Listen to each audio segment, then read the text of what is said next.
clans and tribes and stand by and help one another. If you do this and if A kings obey you, you will find out who of chiefs and peoples are brave and who cowards, for they will vie against the other. Thus you shall also learn whether it is through the counsel of heaven or the cowardice of man that you shall fail to take the town. And Agamemnon answered, Nestor, you have again outdone the sons of Achaeans in the council, who by fathers Zeus, Athena, and Apollo, that I had among them 10 more such counselors, for the city of King Priam would then soon fall beneath our hands, and we should sack it. But the son of Cronos afflicts me with the rootless wrangling and strife. Achilles and I are quarreling about this girl, in which matter I have first to offend, if we can be of one mind again. The Trojans will not save off destruction for a day. Now therefore give your morning meal, that our host join in fight. When will your cheers see about ordering of your shields, give good feeds to your horses, and with your chariots carefully over, that we may do battle the livelong day, for shall have no rest, not for a moment, till night falls to part us. The bands that bear your shields shall be wet with the sweat upon your shoulders, your hands shall weary upon your spears, your horses shall steam in front of your chariots. And if I see any man shrinking to fight, or trying to keep out of his ships, there shall be no help for him, but he shall be a prey to dogs and vultures. Thus he spoke, and Achaeans roared applause, as when the waves run high before the blast of the south wind, and break on some lofty headland, dashing against it, and buffeting it without ceasing, as the storms from every quarter drive them. Even so the Achaeans rise in hurry from all their rations to the ships. There the lightly their fires and tents, and by dinner offerings sacrifice every man to one another of the gods, and praying each one of them that he might live to come out of the fight. Agamemnon, king of men, sacrificed a fat 5-year-old bull to the mighty son of Cronos, and invited the princes and elders of his host. First he asked for Nestor and King Idomeneus, the 2 Ajaxes the son of Peleus, and the 6th Odysseus, fear of gods in council, and Menelaus came out of his own accord, for he knew how busy his brother then was. They stood round at the bowl of the barley meal in their hands, and Agamemnon prayed, saying, Zeus most glorious, supreme, that dwellest in heaven, and ridest upon the storm cloud, grant the sun may not go down, or night fall until the palace of Priam is laid low, and its gates are consumed with fire. Grant that thy sword may pierce the shirt of Hector about his heart, that all may of his comrades may lie to the dust as they fall dying round him. Thus he prayed, but the son of Cronos would not fulfill his prayer. He accepted the sacrifice. They nevertheless increased their toil continually when they had done praying, and sprinkling the barley meal upon the victim. They drew back his head, killed it, and then flayed it till they cut out the raw meat on top of them. These they burned upon the split logs of firewood. They split the inwards meat, and held them in the flames to cook. When the thigh bones were burned, they had tasted inward meats. They cut out the rest of the small, but the pieces of unspits roasted them till they were done, and drew them off. When they had finished their work, they were feasted already. They tasted, and every man had his full share. So they were satisfied. As soon as they had enough to eat and drink, Nestor, neck dream, began to speak.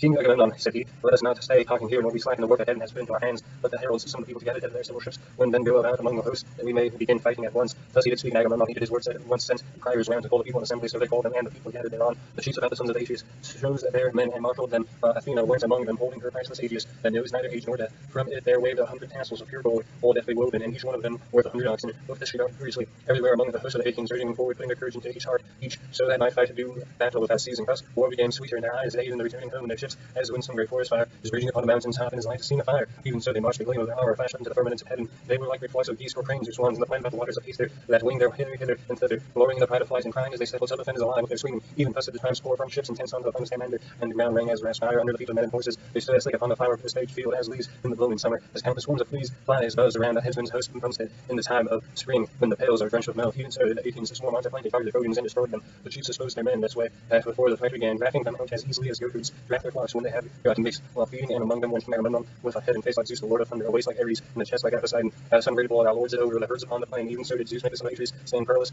among the multitude of heroes. And now, O Muses, dwellers in the mansions of Olympus, tell me, for you are goddess and are in all places, so that you see all things, while we know nothing but by report. Who were the chiefs and princes of the Danaans? As for the common soldiers, they were so that I could not name every single one of them, though I had 10 tongues, and though my voice fell not, and my heart were of bronze within me, unless you, O Olympian Muses, daughters of Aegis, bearing Zeus, words ever count them to me. Nevertheless, I will tell the captains of the ships and all the fleet together.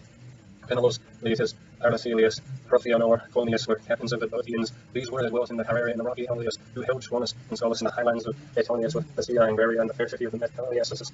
They also held Harma and Elysium and Erythra, and they had Elion and Hylae and Apation, Alcalia, and strong fortresses of Medion, Bopia, Eutricius, and Thisbe, the hunt of doves, the Corania, the pastures of Halaretres, Glateria, and Glacius, the fortress of Thebes, and less holy Pontificus, with its famous grove of Poseidon, Arne, rich in vineyards, Midday, sacred Nissa, and Athenodon upon the sea. From these there came 50 ships, and each there were 120 men of the Boeotians. Asclepius and Amenus, sons of Ares, led the people that dwelt in the Asphodon, Oricamenes, the realm of the Minyas. As the court noble maiden bore them in the house of Actor, son of Aegeus, for she had gone with Ares secretly into an upper chamber, and she had lain with her. With these there came 30 ships. The Phoenicians were led by Niscidius and Epictetus, sons of mighty Epictetus, the son of Nabalus. These were that held Sepharsaris, rocky Pytho, holy Crissa, Dalius, and Paphos. They also that dwelt in Moria and Hermopolis, above the waters of the river Cephissus and Leah. They marshalled the forces of the Phocians, which were stationed at next to the Boeotians. On the left, Ajax, the son of Oileus, commanded the Locrians. He was not so great, nor nearly so great as Ajax, the son of Telamon. He was a little man, and his breastplate was made of linen. But in the use of the spear he excelled all the Hellenes and Achaeans. These dwelt in Sinus and Ophius, Clararas, Bessa, Scarapi, Fair, Abua,